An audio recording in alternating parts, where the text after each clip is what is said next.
et bienvenue mes chers, nous sommes lundi 15 août et je vous avais promis une rencontre avec cette grande figure de l'amour universel qui est Marie, non seulement la mère de Jésus évidemment dans la tradition catholique, mais aussi l'incarnation de la Grande Mère, celle qui a donné naissance à toutes les Maries, à toutes celles aussi qui suivent la voie des Madeleines, des Marie-Madeleine, non seulement mère de Jésus, mais aussi la Marie compagne de Jésus, et celle qui, d'une certaine manière, synthétise l'amour universel. C'est pourquoi ce 15 août, ce n'est pas une date anodine, c'est vraiment une date où on fête la célébration de l'amour sous toutes ses formes. Je vous ai parlé de la Kabbale la semaine dernière en vous disant que le 15 août, ou en tout cas l'environ du 15 août, c'était vraiment la date où on pouvait célébrer la date de l'amour. Alors c'est ce qu'on retiendra aujourd'hui. Je fais un tout petit, un tout petit aparté pour rendre hommage à mon papa spirituel, je ne peux pas dire autrement, Sampé, qui nous a quittés hier. Et Sampé, pour moi, c'est celui qui m'accompagne dans toute la partie de l'autodérision de mes réflexions depuis tant d'années. Vous voyez, chaque année, j'achète ce petit agenda. Bien que je fasse les miens, je suis accompagnée de mon agenda et de Sampé depuis près de 10 ans. Et j'écris dedans toutes mes idées, toute la manière dont je peux vous proposer chaque semaine ces réflexions qui m'accompagnent. Et puis vous voyez, j'ai envie de vous montrer cette image puisque c'est comme un clin d'œil que Sampé me fait à ma vie avec mes poules en s'en allant et en me disant, et je le partage avec vous, confiance, autodérision, humilité, prendre le temps de faire ces petits dessins poétiques de notre vie comme je le fais chaque lundi quand je vous accompagne, bien que j'ai beaucoup de notes prises pour cette Marie, pour cette fête de Marie, et j'ai juste envie de vous dire, laissez aller vos pensées positives dans le monde et puis essayons de nous donner l'absolution sur toutes les choses qui nous disconviennent et d'essayer d'avancer avec un esprit positif. On parle de ce grand carré astrologique en disant que c'est le moment ou jamais de poser carré, de structurer aussi dans la matière les nouvelles formes de pensée, les nouvelles manières de se penser au monde.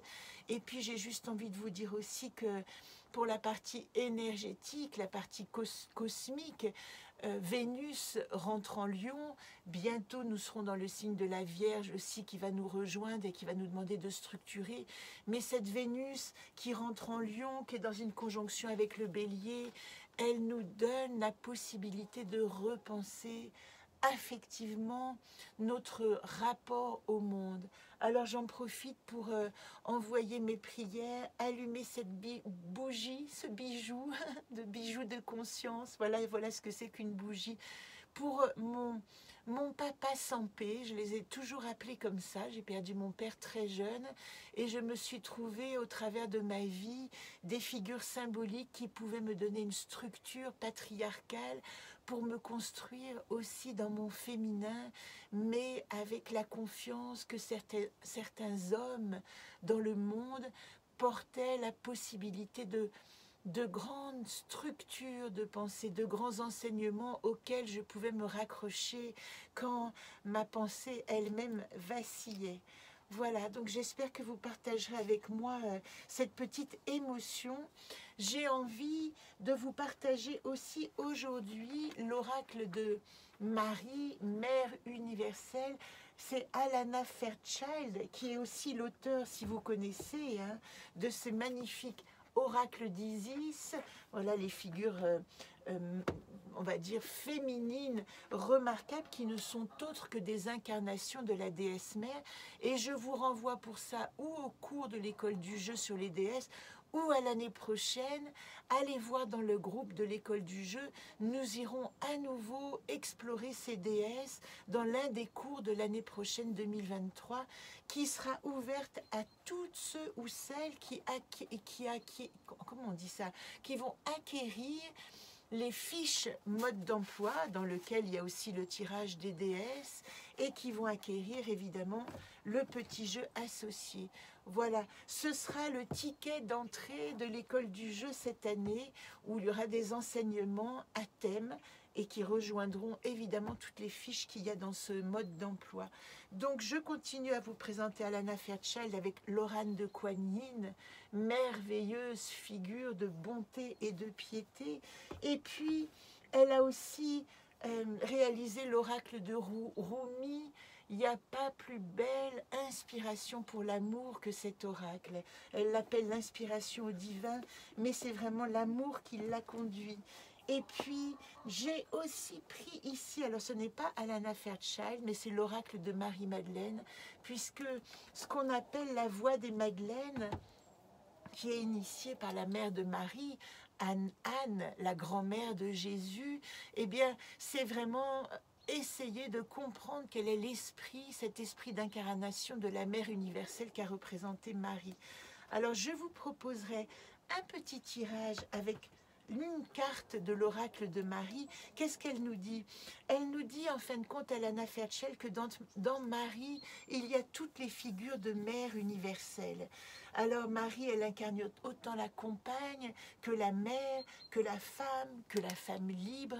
Et il faut savoir aussi que quand nous sommes rentrés dans un système religieux patriarcal, avec la première naissance, on va dire, dans le monde symbolique de l'homme, et que tout à coup, le Fils a été plus important que la mère, c'est-à-dire que le Christ est devenu l'incarnation de la religion et Marie s'est retirée derrière son Fils pour le laisser transmettre cette parole d'amour. Mais Marie est devenue du coup l'incarnation de la mère spirituelle, de celle qui se sacrifie pour la pensée qui doit être créée dans le monde. Mais n'oublions pas que dans la plupart des courants, par exemple, si vous suivez les enseignements celtes, vous avez Birgit, si vous suivez tous les autres enseignements, vous allez retrouver des incarnations de la déesse mère qui ont peu à peu disparu derrière cette figure de Marie. Je ne vous donne pas les détails parce qu'ils sont dans le cours de l'école du jeu et on y reviendra si vous êtes intéressés. Sachez que Alana Fairchild nous dit aussi que Marie est mentionnée dans le Coran. En fait, elle est mentionnée dans toutes les religions et d'une certaine manière, son message, comme nous dit Alana Fairchild, la créatrice de cet oracle, ici, elle nous dit, son message, c'est la libération des cœurs, c'est l'amour absolu des enfants de la création. C'est comme Amma, la grande Amma, celle qui étreint et embrasse, qui fait le darshan, nous dit, c'est l'ABC de la femme et contenu dans l'amour qu'elle porte à ses enfants. Donc nous nous réalisons en tant que femmes quand nous savons aussi déployer, pas seulement de devenir maman, mais de laisser aller notre état, notre esprit, notre intuition de mère, c'est-à-dire que notre féminin devienne réceptif et puisse transmettre cette parole d'amour et de partage. Alors, vous savez que le christianisme a occulté totalement cette notion de déesse mère, la première déesse, et puis il y a quand même des foyers en Syrie, en Alexandrie, qui ont gardé ce culte, un culte vraiment associé à la déesse. Et la mère est devenue, je vous donne des séries, en fin de compte, de petites pistes pour retrouver Marie un peu partout. Dans le tarot, elle est la papesse aussi, c'est elle qui va nous transmettre l'ouverture, la voie vers les annales akashiques, vers la connaissance du monde. Et même si l'Église a combattu avec férocité ces visions de mère, elle a traité ces femmes, nous, les femmes, de sorcières, nous a mis au bûcher parce que nous étions capables de transmettre d'autres notions de l'amour et de la sainteté du monde, de l'universalité de la création. hommes et femmes, et pas seulement par la transmission d'un Dieu créateur et d'un Fils. Je vous parle de tout ça parce que le 15 août, c'est l'Assomption. Alors, pour aller rapidement, pour ceux qui ne s'en rappellent pas, l'ascension, c'est l'élévation dans la religion catholique de Jésus qui va rejoindre le ciel et s'asseoir aux côtés du Créateur, de son Créateur. C'est l'ascension. L'Assomption de Marie, c'est une autre idée, c'est que Marie est enlevée. Assumere, ça veut dire être enlevée, être prise, et elle va être enlevée corps, âme, esprit pour aller rejoindre son Fils dans les cieux. Donc il y a cette notion d'une certaine manière que on va appeler dans l'Assomption, Marie est appelée, mais elle est prise pour aller rejoindre. Et c'est ça, la nature aussi du féminin, c'est de répondre à une injonction qui est plus forte que nous parce qu'elle nous conduit par le cœur à aller à notre juste place. C'est ça que j'ai envie de vous dire. Pour moi, ça ressemble énormément à la possibilité qu'a la femme, dans toute sa liberté d'être toujours guidée, comme disait Théâtre de Chardin, obéir c'est être libre, obéir à une injonction intérieure qui est plus forte que nous et aller dans une direction avec notre intuition, notre ressenti, notre féminin qui lui donne toute sa justesse. C'est aussi ça la liberté, c'est pas juste aller dans le monde à droite, à gauche comme on en a envie. Non, c'est pas tout à fait comme ça que ça s'appelle la liberté. Ça, ce sont d'autres formes qui s'appellent peut-être la révolte, la rébellion, la prise d'autonomie et qui conduisent à cette liberté ultime qui est de répondre à notre direction intérieure. Alors, est-ce que j'ai oublié de vous dire? Je vous dis juste que l'Assomption, c'est devenu une fête nationale parce que Louis XIII, qui était très religieux, attendait un héritier depuis 22 ans. Encore ce fameux chiffre 22 qui m'est si cher. Et au bout de 22 ans, c'est-à-dire, alors si je reprends la date, je ne suis pas très bonne en date, mais c'est en 1638, il a enfin un héritier, cet héritier qui deviendra Louis XIV, qui naît, dit-on, un 15 août, et il va rendre hommage à Marie. Il va considérer que c'est grâce aux prières qu'il a exercées auprès de Marie qu'il a enfin cet héritier magnifique. Et il va rendre le 15 août fête nationale. Voilà pourquoi en ce lundi, chers amis, vous ne travaillez pas avec la Toussaint, Noël et l'Ascension. C'est l'une des 4 dates dans le calendrier religieux qui fait de ce jour un jour férié.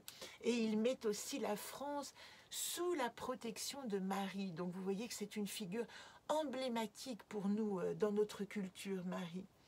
Voilà, l'Assomption, c'est une fête qui parle de mort et de résurrection. Elle est appelée fête du dormition, fête du sommeil de la Vierge. Et ce qu'elle nous dit, c'est que nous avons une nécessité vraiment de vivre un éveil de l'amour du cœur. Donc si aujourd'hui vous pouvez vous relier à cet amour que vous pouvez donner à chacun, dénué de toute pensée, simplement observer en vous ce que c'est que le sentiment d'amour. Et je vais tout de suite tirer une carte de l'oracle de Marie que je vais vous lire pour savoir quelle forme peut nous accompagner aujourd'hui. Oracle de Marie, Mère universelle, tout ça a l'air très religieux, mais ne vous en faites pas. Vous savez que je suis dans une dimension absolument symbolique. Et si, pendant que je coupe les cartes, j'en profite pour vous parler du 15 août, sachez que c'est aussi la date de la mort de Cléopâtre, la dernière grande représentante du cycle des pharaons d'Égypte, puisque après elle est arrivé Auguste, je crois que c'est l'an 30 avant Jésus-Christ, et l'Empire romain a commencé son règne après Cléopâtre, qui s'est suicidée après la mort de son amant désespéré, Marc Auguste, qu'elle aimait, Marc Aurèle. Comment s'appelait l'amant de Cléopâtre? Je vais vous le retrouver tout de suite parce que je l'ai noté. Marc-Antoine, voilà, ça me revient. Et en fait, à la mort de son amant, elle fait venir un panier de figues avec un aspic caché dedans, et elle se donne la mort de cette manière. Et à sa mort va régner Octave, qu'on appellera l'empereur Auguste, premier empereur romain. C'est aussi le 15 août la mort de Roland au col de Roncevaux. Ça, c'est l'époque de Charlemagne qui envoie ses croisés combattre les musulmans en Espagne.